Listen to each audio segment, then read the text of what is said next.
तर सगळ्यात आधी फ्रेंड्स तुम्ही हा ब्लाऊज बघू शकता, एकदम परफेक्ट फिनिशिंग सोबत आपला जो आरी वर्कचा ब्लाऊज आहे तर तो रेडी झालेला आहे।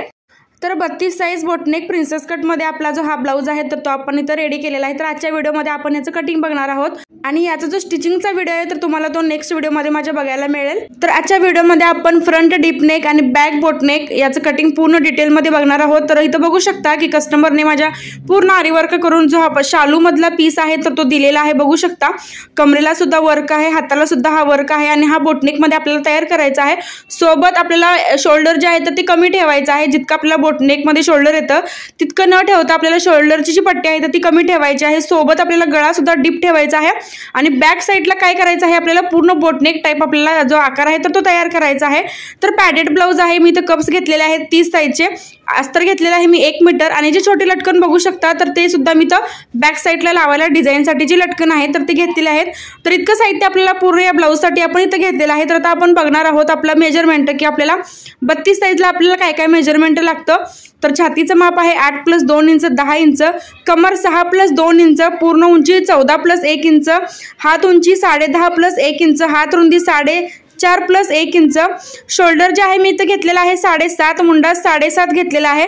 पुढील जो गळा आहे तो मी 5.5 घेतलेला आहे, मागील जो गळा आहे तुम्ही घेतलेला आहे 9.5, पण मागील गळा तुम्ही तुमच्या हिशोबाने सुद्धा ठेवू शकता कमी किंवा जास्त। तर आता सगळ्यात आधी आपण इथं टाकलेलं आहे आपल्या पूर्ण उंचीचं माप। तर पूर्ण उंची आपण इथं घेतलेली आहे 15 इंच।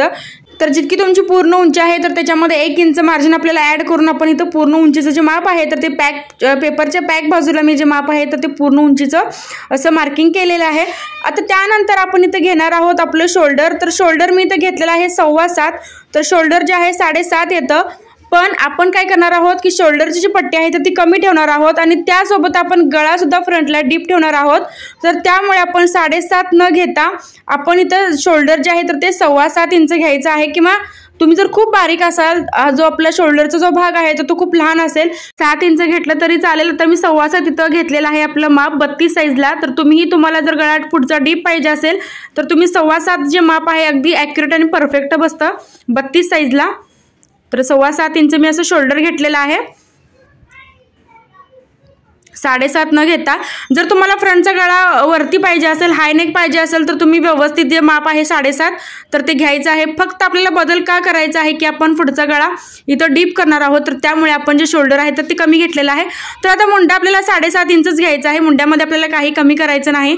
प्रॉपर आपण मुंडा जो आहे तो 7.5 इंचावरती घेतलेला आहे, फक्त आपण शोल्डरमध्ये कमी केलेला आहे। आता त्याच्यानंतर आपण घ्यायचं आहे छातीचं माप, जे आलेलं आहे आपलं 10 इंच। 8 + 2 इंच मार्जिन आपण ऍड करून आपल्या छातीचं जे माप आलेलं आहे तर ते 10 इंच आलेलं आहे। बघू शकता इथं 10 इंचावरती मी मार्किंग केलेलं आहे छातीचं। आता आपण कमरेचं माप करणार आहोत। तर 6 + 2 इंच आपली कमर आहे, 8 इंच आपली प्रॉपर अशी जी कमर आहे मार्जिन ऍड करून तर ते आपण अशी घेतलेले आहे। आता छाती आणि कमर जी आहे आपण अशी जोडून घ्यायची आहे।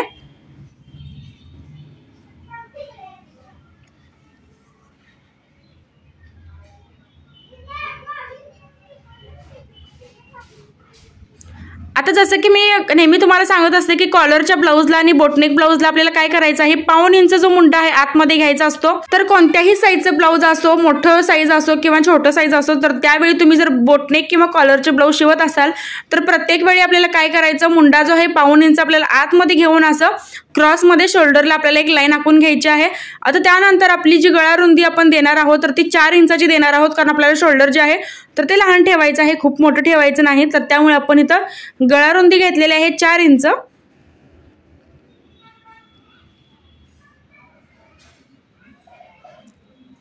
तर गळा रुंदी 4 इंच घेतल्यामुळे काय होतं की आपली शोल्डरची जी पट्टी आहे तर ती खूप अशी मोठी होत नाही, व्यवस्थित अशी लहान दिसते। आणि त्याच्यानंतर आता इथं आपण घ्यायचा आहे 5.5 इंच आपला जो पुढचा गळा आहे तो। तर आता मी 5.5 प्लस त्याच्या साईडला मी 6 इंच का घेतलेला आहे, कारण ज्यावेळी आपण शेप देत असतो पुढच्या गळ्याला तर त्यावेळी काय होतं, थोडाफार आपला जो गळा आहे तर तो असा खालून आपण शेप देतो। तर त्यामुळे मी 5.5-6 इंच असं पुढील गळ्याचं जे माप आहे तर ते घेतलेलं आहे। आता हे जे मी मार्किंग करत आहे तर ज्यांना कुणाला एकदम ब्रॉड पुढच्या साईडला गळे घालायला आवडत असतील त्यांनी हा जो शेप आहे अशा दाखवल्याप्रमाणे तुम्ही देऊ शकता। तर हा बघा एकदम ब्रॉड आपला जो गळ्याला शेप आहे तर तो द्यायचा आहे। तर हे बघू शकता मी अशा प्रकारे जो शेप आहे आपल्या फ्रंटच्या गळ्याचा तर तो दिलेला आहे। आता जो पहिला शेप होता तर त्याच्यामुळे काय होतं की गळा खूप जास्त ब्रॉड होतो। तर आता मी दुसरा जो शेप आपण दिलेला आहे तर त्यावरून मी कट करणार आहे, कारण मी जे ब्लाऊज शिवत आहे तर ते जे कस्टमर आहे तर ते खूप अंगाने बारीक असल्यामुळे मी जो गळा आहे तर तो असा थोडासा आखूड ठेवलेला आहे, खूप जास्त ब्रॉडही नाही ठेवला। पण तुम्ही जर तुमचं शोल्डरचा भाग हा जो पसरट असेल तर तुम्ही हे दुसरं पहिलं जे ऑप्शन आहे मी तुम्हाला सांगितलं गळ्याचं तर ते तुम्ही ठेवू शकता। त्याच्यानंतर आता आपण द्यायचा आहे फ्रंट मुंड्याला आकार। तर फ्रंट मुंड्याला जो आपण मार्किंग केला आहे तर 1.5 इंचावरती आपला फ्रंट मुंडा जो घ्यायचा आहे आणि बॅकचा जो मुंडा आहे आपल्याला घ्यायचा आहे 2 इंचावरती। तर फ्रंट मुंड्याला बघू शकता आपण अशा प्रकारे इथं मुंड्याला जो शेप आहे तर तो द्यायचा आहे, एकदम गोलाकार परफेक्ट आपल्याला जो शेप आहे तर तो द्यायचा आहे फ्रंट मुंड्याला। आणि बॅकच्या मुंड्याला आपल्याला 2 इंचावरती शेप द्यायचा आहे, जसं की मी 1.5च्या वरती अर्धा इंच एक्स्ट्रा घेतलेला आहे बॅक मुंड्यासाठी। आणि शेप पण बघू शकता, जो आपण आतमध्ये 1.5 इंच आकार घेतला होता तर त्यातून आपल्याला फ्रंटचा जो शेप आहे मुंड्याचा तर तो द्यायचा आहे। दाखवल्याप्रमाणे तुम्ही हा जो शेप आहे तर तो देऊ शकता। तर आता येतो आपला महत्त्वाचा पार्ट, जो प्रिन्सेस कटचा कट्स पॉइंट असतो तर तो मी दिलेला आहे 3.5 इंचावरती। इथे बघू शकता जो आपला प्रिन्सेस कटचा कट्स पॉइंट येणार आहे तर तो मी दिलेला आहे 3.5 इंचावरती। आणि त्याच्यानंतर आपण इथं 5.25 इंचावरती त्याच्यावरती एक मार्किंग करून घेतलेलं आहे, तर मी 5.25 इंच घेतलेलं आहे। हे सुद्धा जे मार्किंग आहे तर ते तुमच्या ब्लाऊजच्या उंचीनुसार ठरतं, ज्याची उंची कमी असेल ते तुम्ही माप जे आहे तर ते कमी घेऊ शकता, म्हणजे 4 साडेचार घेऊ शकता। आणि जर हाईट तुमची जास्त असेल तर 5 साडेपाच सुद्धा हे माप जे आहे आपलं येतं। तर आता आपण मुंड्याच्या वरती आपण 1.5 इंचावरती एक मार्किंग करून घेतलेलं आहे आणि त्याच्यानंतर आपण असं बघू शकता प्रिन्सेस कटला दाखवल्याप्रमाणे जो शेप आहे तर तो द्यायचा आहे। अगदी परफेक्ट आपला जो प्रिन्सेस कटचा शेप आहे तर तो आलेला आहे। आता त्याच्यानंतर आपण सेंटर पासून 1.5 इंच दोन्ही साईडला घ्यायचा आहे, कारण आपण यामध्ये कप्स लावणार आहोत आणि स्पेस आतमध्ये आपल्याला हवा असेल तर आपण ह्या दोन्ही साईडला असं 1.5 इंच मार्किंग करून घ्यायचं आहे प्रिन्सेस कटला। तर काही जण एका साईडलाच करतात तर ते सुद्धा चालतं, तर मी दोन्ही साईडला मार्किंग करते 1.5 इंचाचं। तर हे बघू शकता हा आपला सेंटर आहे आणि ह्या दोन्ही साईडला मी असं 1.5 इंच जे आहे मार्किंग घेतलेलं आहे, मार्जिन जे आहे घेतलेलं आहे। तर प्रॉपर आपलं असं 32 साईजचं जे बोटनेक प्रिन्सेस कट ब्लाऊज आहे तर ते असं पूर्ण मार्किंग करून झालेलं आहे। तर आता आपण करणार आहोत पेपर कटिंग। तर सगळ्यात आधी आपण बॅकचा जो मुंडा आहे तर तो इथं कटिंग करून घ्यायचा आहे।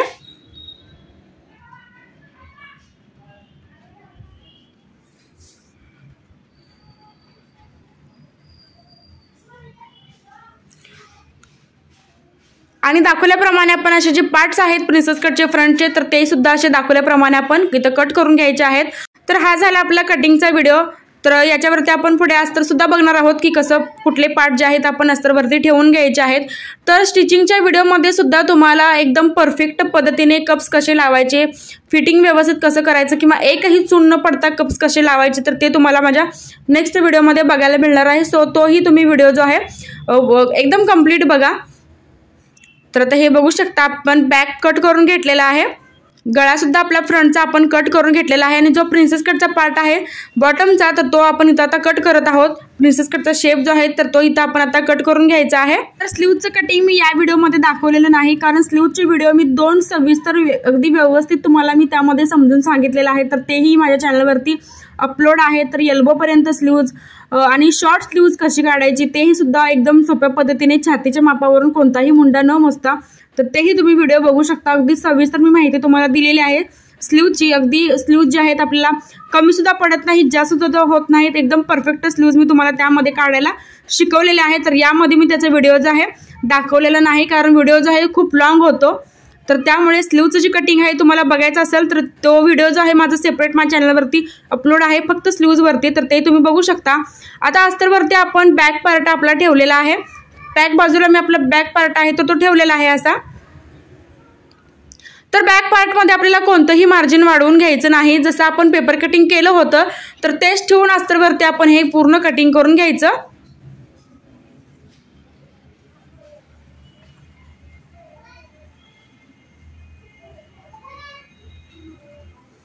तर हे बघा आता आपला बॅक पार्ट जो आहे तो असा कटिंग झालेला आहे। तर आपल्याला फ्रंटच्या पार्टमध्ये दोन्ही पार्टमध्ये आपल्याला इथं मार्जिन ॲड करून घ्यावं लागतं। जर हे तुम्ही नाही केलं तर मार्जिन आपल्याला ब्लाऊजमध्ये अजिबात उरत नाही। तर त्यासाठी हे सगळ्यात महत्त्वाचं आहे की मी पार्ट जे फ्रंटचे पार्ट आहे तर ते कशा पद्धतीने ठेवतो किंवा कशा पद्धतीने कुठल्या पार्टमध्ये किती वाढवतो हे व्यवस्थित तुम्ही बघा, कारण ह्यामध्येच आपल्या चुका होतात प्रिन्सेस कट ब्लाऊज शिवताना। तर हे बघू शकता, आता आपला जो प्रिन्सेस कटचा फ्रंट पार्ट आहे, गळ्याची साईड आहे तर ती मी अशी क्रॉसमध्ये ठेवलेली आहे। आणि जसं की आपली आय आणि हुकची पट्टी आहे तर त्याच्या बॉटमला मी खाली 1.5 इंच एक्स्ट्रा घेतलेला आहे, कारण आपण ब्लाऊज पेपर कटिंगमध्ये दोन्ही साईडला 1.5 इंचाचा स्पेस कट केला होता। तर यामध्ये ते मार्जिन जे आहे आपल्याला अस्तरमध्ये ॲड करून घ्यायचं आहे। तर दाखवल्याप्रमाणे आपण जो आपला पेपरचा पॅटर्न आहे तर तो अस्तरवरती असं ठेवून घ्यायचा आहे आणि बघू शकता असं क्रॉसमध्ये जो पॅटर्न जो आहे तर तो ठेवून घ्यायचा आहे। आता आय आणि हुकच्या साईडला आपण इथं वाढवून घेतलेला आहे 1.5 इंच, बॉटमला कमरेच्या साईडला 1.5 इंच घेतलेला आहे। आणि बाकी काय करायचं आहे, आपण जसा पेपर आहे त्या टाईपनेच आपण पूर्ण जे मार्किंग आहे अस्तरवरती ते करून घ्यायचं। तर हे बघा, पूर्ण मी आता मार्किंग जे आहे तसं इथं करून घेतलेलं आहे। फक्त आपण आपल्या आय हुकच्या पट्टीला बॉटमला वाढवून घेतलेला आहे।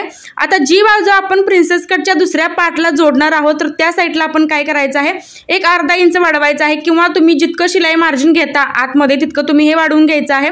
तर मी अर्धा इंचापेक्षा थोडंसं कमी घेतलेलं आहे, तितकं मी शिलाईमध्ये घेतो। तुम्ही किती शिलाईमध्ये कापड घेता तितकं तुम्ही ह्या मध्ये वाढवू शकता। तर अशा पद्धतीने आपण अस्तरवरती आपला जो पार्ट आहे प्रिन्सेस कटचा पहिला पार्ट तर तो असा इथं कट करून आपण घेत आहोत।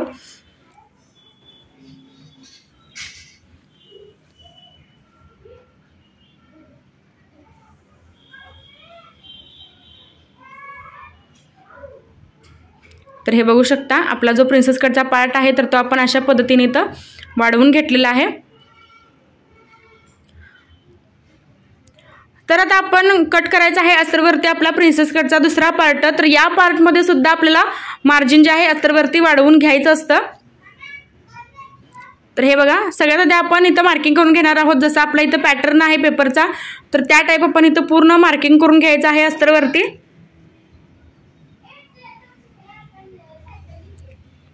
आता मी हे मार्किंग करून घेतलेलं आहे। आता ही जी गोल बाजू आहे तर ती आपण दुसऱ्या पार्टला जोडणार आहोत, तर त्यामुळे काय करायचं, याच्यामध्ये सुद्धा शिलाई मार्जिन आपण इथं वाढवून घ्यायचं आहे। एक अर्धा इंचापेक्षा सुद्धा मी तर या साईडला सुद्धा कमी घेतलेला आहे। आणि जसं की मी त्या साईडला घेतलं होतं 1.5 इंच, तर इथं आता ही जी एक लाईन आहे आपली स्ट्रेट बाजू आहे आपल्या पार्टची तर ती फिटिंगची साईड आहे।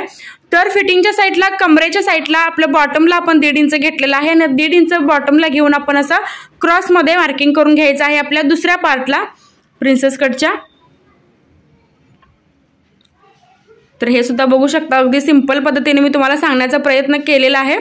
तर आता आपले फ्रंटचे आणि बॅकचे असे पार्ट जे आहेत अस्तरवरती कट करून झालेले आहेत। तर आता आपण मेन कापडावरती याचं जे कटिंग आहे तर ते करणार आहोत। आणि मेन कापडावरती आपण अजिबात कोणतेही मार्जिन वगैरे वाढवून घ्यायचं नाही। जसं आपण अस्तरवरती कट केलं होतं तर तेच ठेवून आपण आपल्या मेन कापडावरती कटिंग करून घ्यायचं आहे। तर आता सगळ्यात आधी आपण ते करणार आहोत आपला बॅक पार्ट कट। तर आता हे बघू शकता की बॅकला त्यांनी टक्ससाठी अजिबात मार्जिन सोडलेलं नाही, तर यामुळे मी टक्स जे आहेत आपल्या बॅक साईडला मारणार नाही, तर तुम्ही मारू शकता। तर हे वर्क त्यांनी केलंय तर त्यांनी एकदम डायरेक्टली सरळच केलंय, त्याच्यामध्ये टक्सचं जे मार्जिन असतं तर ते अजिबात सोडलेलं नाही। तर आता पिसावरती आपण बॅक पार्ट कट करत आहोत बॅक बाजूला।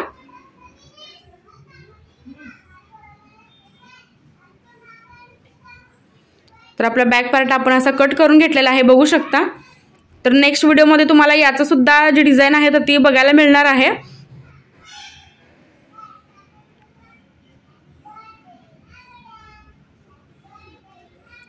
तर स्लीव्ह ज्या आहेत तर त्या मी नंतर कट करून घेणार आहे। तर सगळ्यात आधी आता मी फ्रंट पार्ट मी तुम्हाला दाखवते इथं कट करून मेन पिसावरती।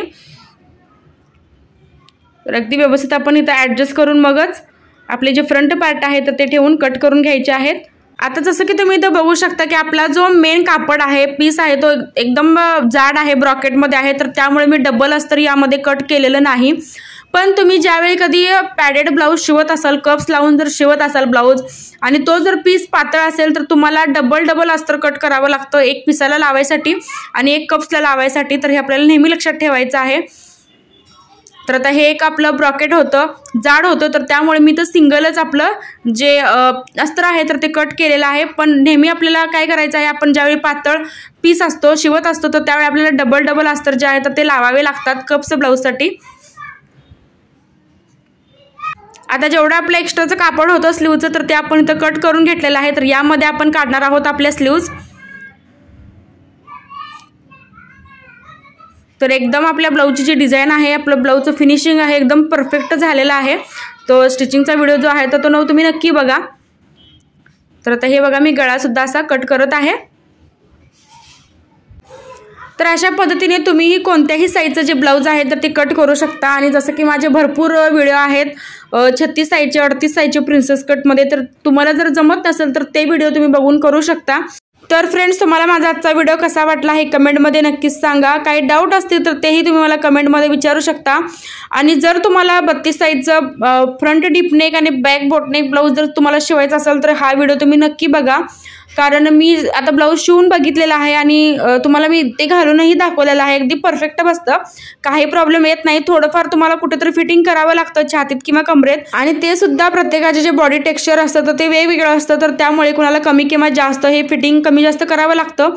पण जे आपलं मेजरमेंट आहे शोल्डरचं म्हणा किंवा मुंड्याचं म्हणा ते एकदम परफेक्ट असतं. त्याच्यामध्ये तुम्हाला काहीही चुका झालेल्या दिसणार नाहीत. बाकी तुम्ही स्टिचिंग जे आहे अगदी व्यवस्थित करा, परफेक्ट करा, तरच तुमचं जे ब्लाऊज आहे व्यवस्थित होईल. जर तुम्ही स्टिचिंग करायला कुठेतरी चुकलात, कटिंग तुम्ही परफेक्ट केलं आणि स्टिचिंग करायला जर तुम्ही चुकलात तर ते ब्लाऊज जे आहे पूर्ण बिघडतं. तर अशा पद्धतीने आपलं जे पूर्ण कटिंग आहे आजच्या ब्लाऊजचं तर झालेलं आहे. तर नेक्स्ट व्हिडिओ जो आहे तो स्टिचिंगचा येणार आहे. व्हिडिओ जर आवडला असेल तर व्हिडिओला लाईक करा आणि व्हिडिओ शेवटपर्यंत बघितल्याबद्दल अगदी मनापासून धन्यवाद.